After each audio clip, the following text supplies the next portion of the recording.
Welcome to the College Investor Audio Show, where we talk about the biggest issues impacting millennial money, from student loan debt to side hustles to building wealth. We will show you how to get out of debt so that you can build real wealth for the future.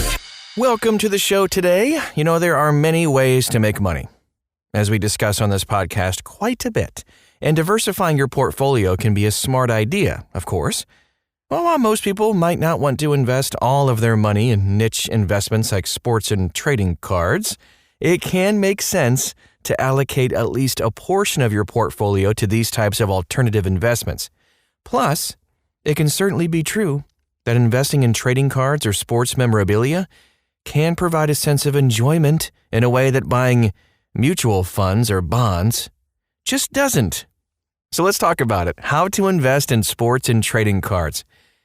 Well, first of all, let's talk about investing by collecting things. When most people think about investing, they're usually going to think about investing in the stock market, like an IRA, a 401k, or a taxable brokerage account. Besides stocks and bonds, real estate, cryptocurrency, precious metals, or even whole life insurance are other common forms of investment. It's really only been recently that investing in stuff has started to gain in popularity.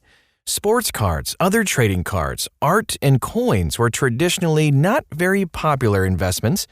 One reason is that it was just historically difficult for any individual investor to properly value these types of investments. Another reason is that they were just considered hobbies, and the market for these investments has traditionally been fairly illiquid, and that can make it harder to get a fair price for your collection when you're ready to sell. So, the golden question, how much are baseball cards actually worth? Before we talk about how to invest, or whether or not it's a good idea, let's first discuss the elephant in the room. If you grew up in the 80s or 90s, 90s, you may have a mountain of baseball cards that have possibly been in your attic for years. Or you might have a collection inherited from your dad, grandpa, or other relative.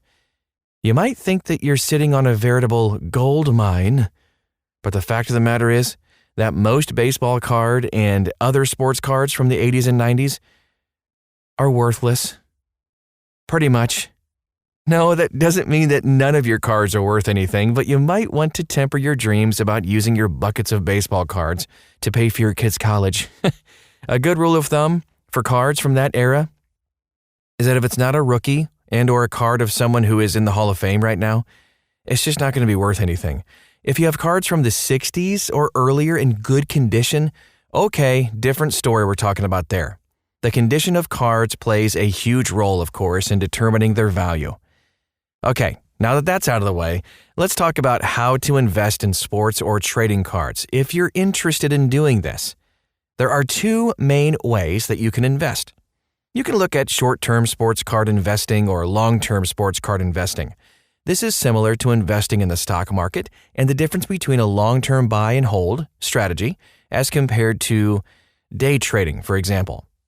With short-term investing in sports cards or trading cards, you might buy individual cards of players that you think will do well over the course of the upcoming season. Then you, hopefully, sell the card for a profit at the end of the season.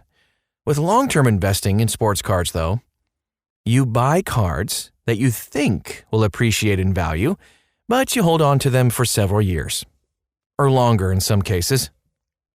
Investing in sports cards with Collectible or Rally Road. Here's an option to invest in sports cards. It's actually through companies like Collectible or Rally Road, and Road is just RD. Both Collectible and Rally allows you to invest in sports memorabilia by converting it to fractional ownership. It's pretty interesting. The way it works is that one of these companies will own a piece of memorabilia, like a LeBron James rookie card.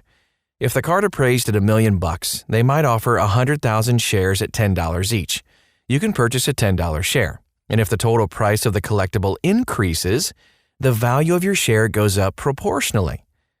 With a share, a fractional share of ownership, you won't get to display the card on your wall, of course, and that's kind of the fun of it.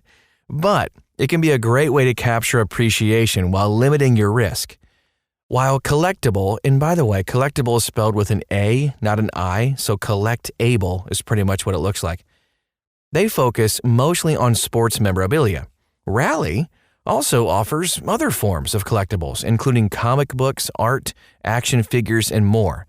I've even seen these kind of companies that will own a share of, say, the Declaration of Independence or something, and then you can buy a share of that. Really cool. And you can read our full collectible review or our complete Rally Road review too if you want to find out more about it, and maybe just to help you decide if investing in fractional shares of sports or other memorabilia is actually going to be right for you. Which leads us to, should you invest in sports and trading cards? As with most investments, deciding whether or not to invest in sports and trading cards depends on your interests and risk tolerance. So a lot of people who invest in sports cards just do so because that's the nostalgia of it. And of course, trying to make money, but it's a combination.